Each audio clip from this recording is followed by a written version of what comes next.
Hi, good morning, and welcome to a daily dose of God.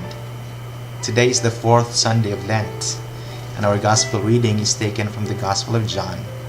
It is the story of Jesus healing a blind man. The title of our reflection for today is, Whose sin was it? This is the question raised by the disciples of Jesus when they saw a blind man. Actually, at the time of Jesus, they were so concerned and convinced that infirmities were actually caused by the sins committed either by the person with the infirmity or the parents of the person with the infirmity.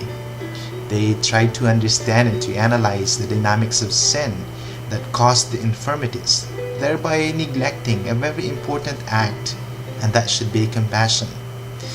Instead of looking at the suffering of the person and the inconvenience that he has to go through because of the infirmities, they so busy themselves trying to understand whose sin was it.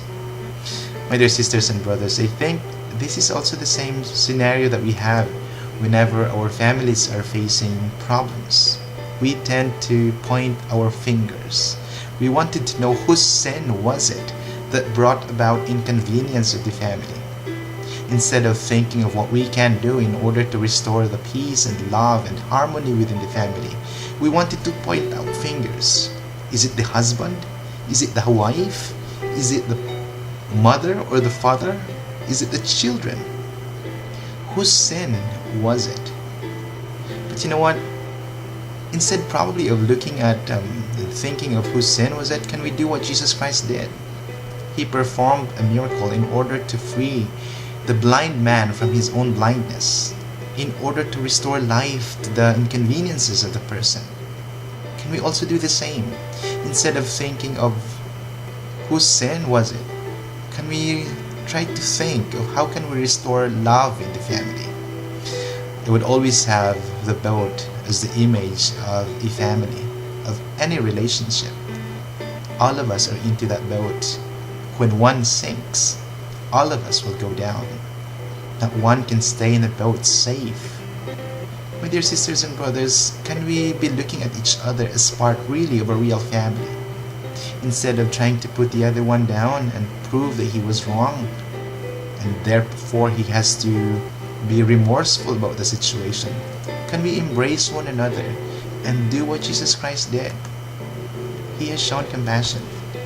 He has shown to the blind man how it is, what love is and what compassion is all about. Jesus Christ did everything that he can in order to free the person from the inconvenience. I hope we can also do the same. I hope that at some point in our lives, we can also be reaching out even to the ones who hurt us, because they are members of our families. Their suffering should also be our suffering.